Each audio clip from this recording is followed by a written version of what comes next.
Hello, and welcome back to our series on learning Google Apps Script for HR, brought to you by Prairie-HR-Solutions, where we believe knowledge should be shared and in empowering our fellow HR professionals to really rethink how we are delivering our HR services and solutions by utilizing tools that we probably already have at our disposal. My name is Jake Finger, Principal Consultant here at Prairie-HR-Solutions, and in this video, I want to build out our analytics box here, our view. And if you remember, we went in last video and created a secondary view specifically for our analytics. So we have our CRUD where we can create, read, or retrieve, update, and delete data from our employee record. And we can go in and enter something and interact with that employee. Either we can create the whole record, we can retrieve it, update, or archive. And we have the user press a button, and then that button does whatever it is that we are wanting the user to do based on this record action dropdown. Now, in this analytics, we are using this employee number, and what we're wanting to do is grab things and only things that we will need to conduct a analysis on. And currently in our sheet here, now granted, this employee database is pretty skeletal. If this was a true employee database, we would have things along the lines of, like demographic data, tenure, time in position, last promotion, last salary. So this would be substantially larger. But right now, the only data that we can run an analysis on is our salary. And in our last video, we dedicated time to looking at how we can conduct analysis or run basic, simple mathematical equations within Google Apps Script. Now, we could do this in a sheet. Yes, we could. But there are times that we're not going to want to do this in a sheet. Say we are populating a total rewards letter annually. We can go through and do that manually and take weeks and weeks and do it for every single employee. Or what we can do is create a script to actually populate that stuff and grab all this information from a sheet and then conduct, some equations like this is the employer amount paid for your benefits. This is your amount paid for the benefits. And, or in our case, we want to ensure that our user does not interact with the spreadsheet unless absolutely necessary. And all these analytics are actually happening on our server side outside of view from our client side. So the client's never going to be able to see the functions or the numbers that go into those calculations. So we did some simple addition, multiplication, division, and we learned how to do an average. But in our case, we're not going to be using an average with static numbers. Our numbers are coming to us in the form of an array, and that array is based on what the user puts. So the number is constantly going to change.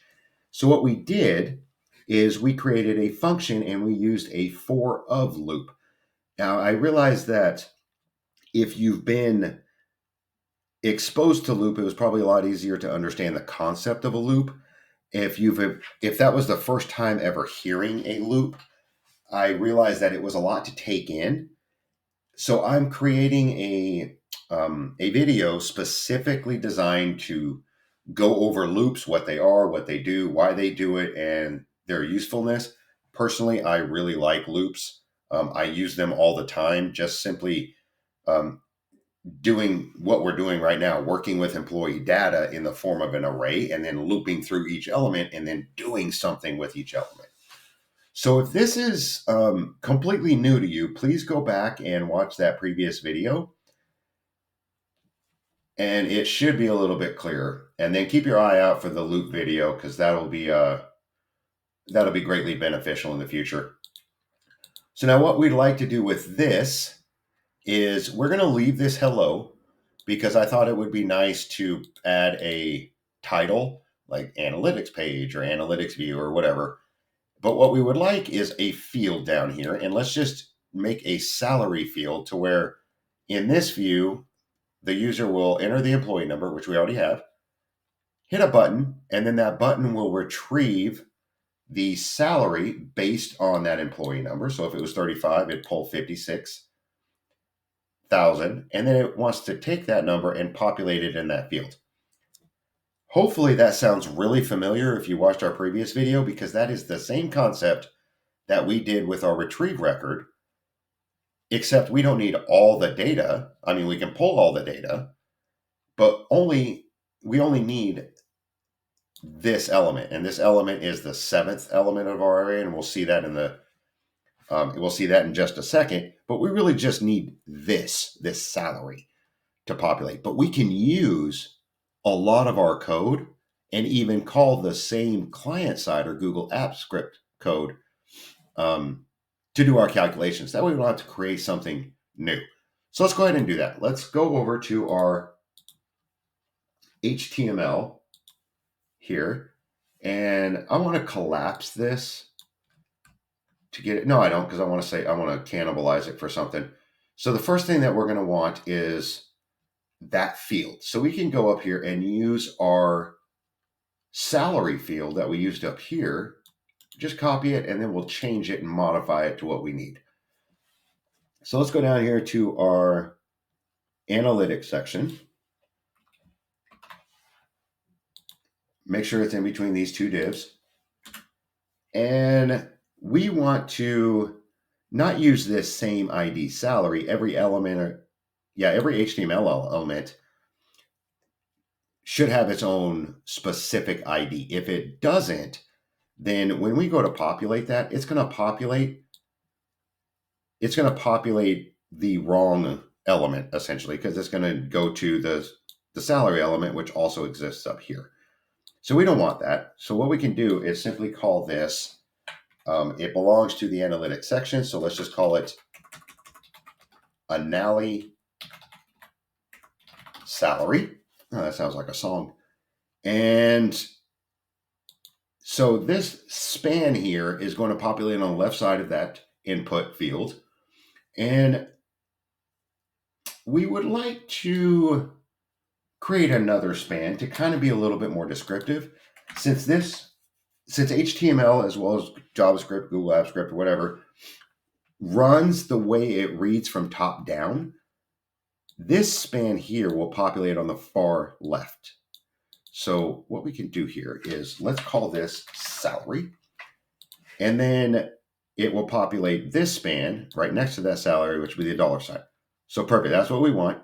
Now we're going to need the button. So let's grab this button,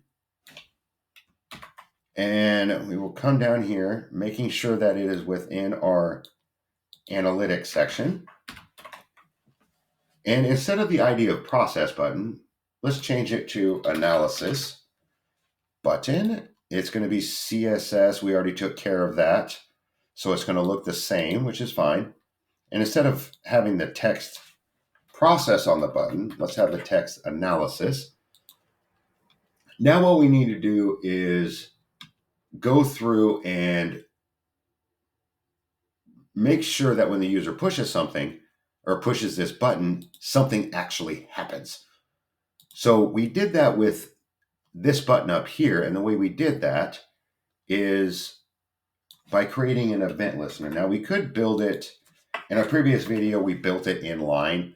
We just did on click and then sent it to a function. But since we did it this way, we'll go ahead and add an event listener. So we're not getting the element by ID process button, we're getting it of analysis button.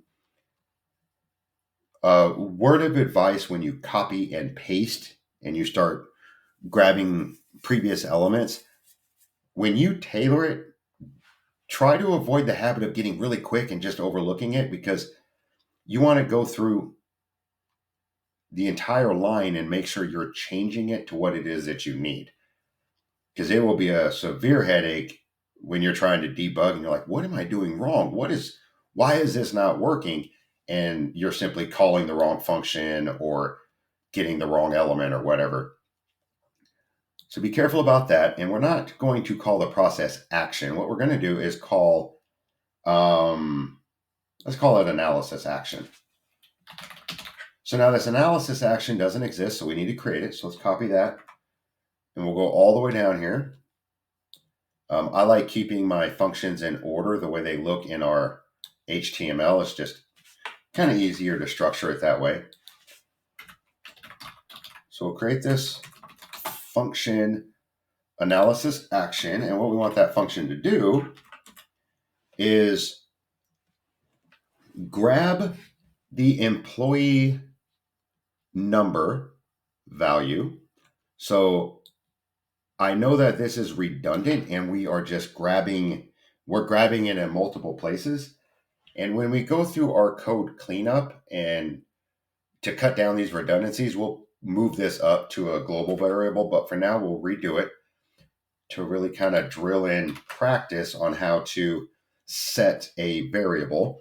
So we want to use employee number, declare a variable called employee number, and we want this variable to go to the document, get the element by ID employee number, and grab the value of that and store it there.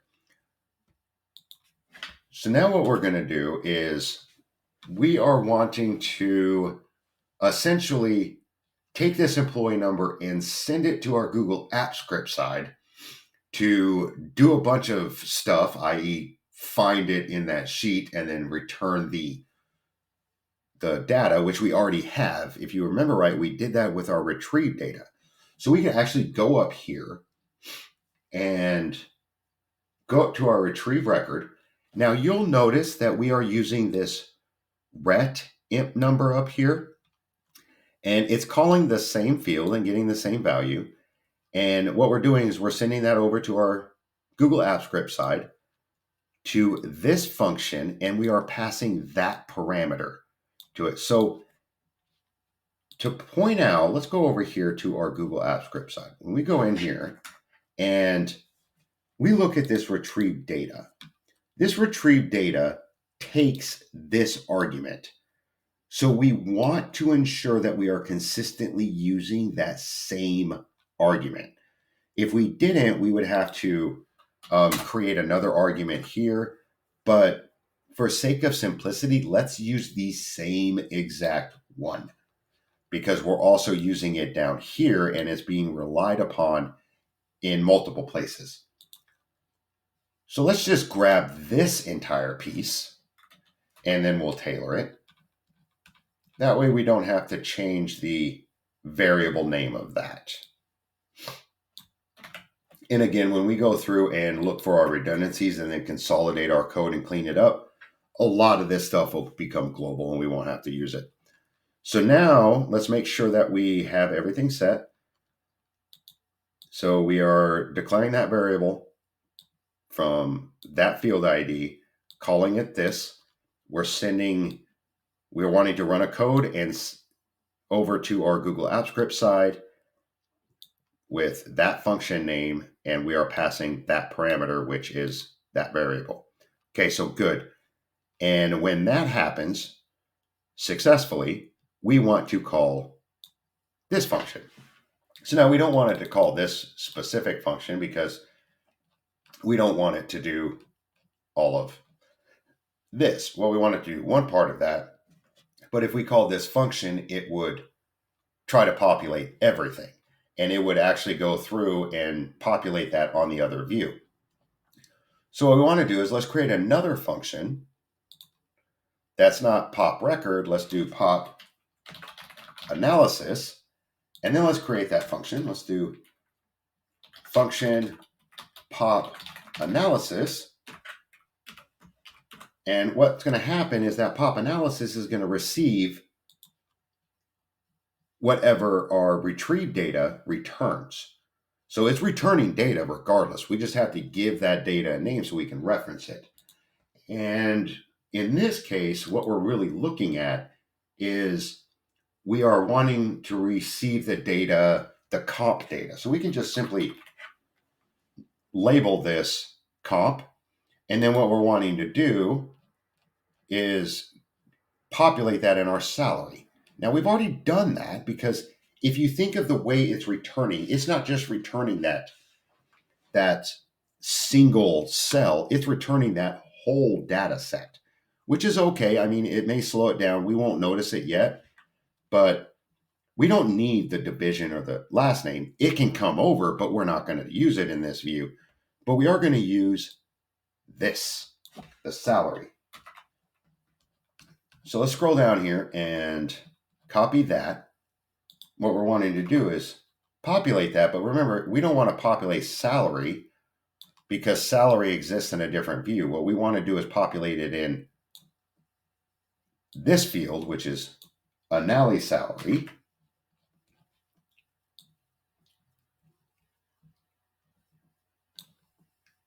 So we'll change this ID. And now we just wrote quite a bit of code and we didn't go back and check that code. So let's just sprinkle some alerts in here just to let us know that things are happening the way we wanted to. So this is analysis action. And then let's do one here. Alert. Actually, what I'm going to do here is pop analysis. Nope, I'm not going to do that. I'm going to grab what we're returning and what it is that we're actually looking at. Now, let's go through and make sure that it's what we're wanting to have happen happens. So we're declaring this variable. We're getting that value. We're running our script called retrieve data, yes. And we're passing that variable through it. And that variable is retrievable, or it is being accepted. If we were to call this something different, it wouldn't be accepted, or it would throw it off at least. And then if that's successful, we want to run this pop analysis. This pop analysis is going to take whatever this returned, and we're calling that comp. We'll fire off an alert at the 7th index. And then what we're wanting to do with that comp is populate, go to the document, grab the element by analysis salary, set the value to, not employee data, because it has no idea what employee data is. This needs to be comp. So although copying and pasting helps quite a bit, it is fraught with chances to really mess up. That's why it's always nice to just, if you copy and paste, just stop, pause just a second and go through it and think about what is happening to catch these little items. So now let's save all this. And should something not happen, then these alerts will tell us the best places to look. So we'll go back to our sheet here and let's refresh to make sure that we picked up our saved code. Let's try our record here first. We will retrieve that record. Retrieves just fine. And now let's go over to our analytics. You'll notice that this employee number is shared. We didn't create a new one. So, and that's fine. But we entered 35 and 35 stayed. So now you'll see that we have this field. That first span salary is to the left, and then we have a $sign. We could take this $sign and put it here, in front like a typical dollar. But to do that, we will have to do a little bit in our coding. I find it easier just to, since we're using spans, we can just put the $sign there. Now, when we hit analysis, aside from all the alerts, what we should do is pull all that data and then populate only the salary in our new fields. So let's go ahead and try it. So it fired off the first alert, analysis action, perfect. And then it's not firing anything up. Nope, it did. So there it goes. It just took a second to think.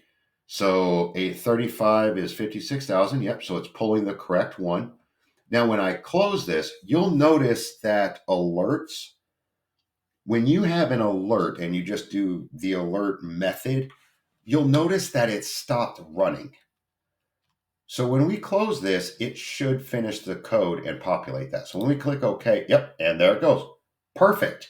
We got that in first shot. That's awesome. Let's check out another one. Let's go 87. analysis, and it'll run through 156. Perfect. So we can get rid of those alerts, and it should, if you remember right, when we did our records, we changed the alert to a notification because what was happening is, let's pick one that we don't have. Let's call it 89. It was trying to return not found and then breaking that up into a array index. So this should be like, I'm going to say in. Yep, in. So it populates as in. So how we can handle that is by going back and to our code, and we can create that alert. Going up here to our retrieve record, and we can create that alert by using this piece here. And this piece controls the notification box, which we can still use the notification. And this time we're not going to use employee data, we're going to use comp. So we'll have to change this around a little bit, but we can still use this value to get rid of that effect of it breaking up the non-return string or not found string into an array. So let's get rid of our alert here. And then we will go in here and copy that. And we don't want our employment data. What we want is comp. And if that is returned not found, we want to set the notification text value to employee number not found, and then notify the toggle. Else we want to run this set of code. And we need the closing bracket. We want to make sure that our brackets close what they need to close. And we'll align it. And now when we save it,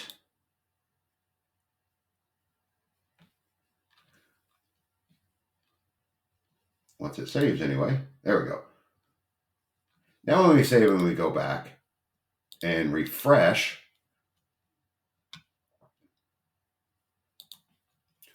we do our analytics and then hit, say, 89, it shouldn't populate in here. It should fire off that notification.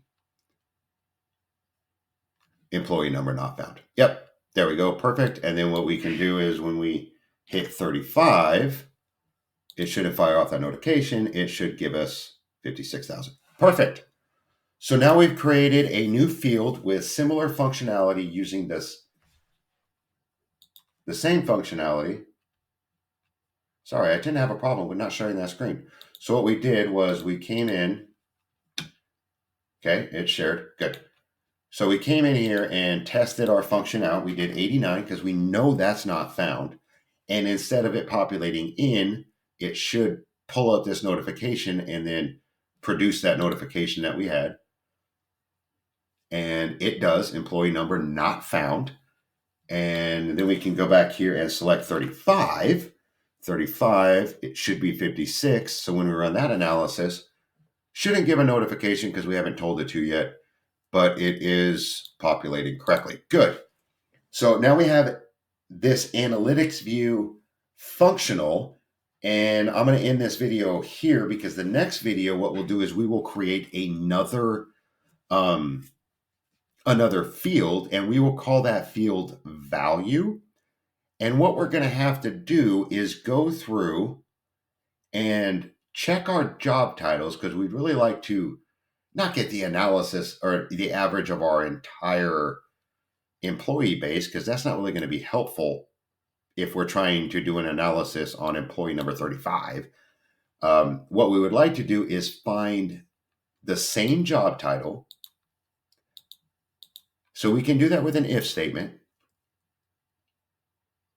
or we could do it with filter. But what we're wanting to do is take our data, condense it down, and then run an average on everybody who has that job title. So what we'll do is we'll create another one, same exact way, do job title, and then create a field saying job title such and such, average salary, and then run that calculation that we created in our previous video to find the average of that.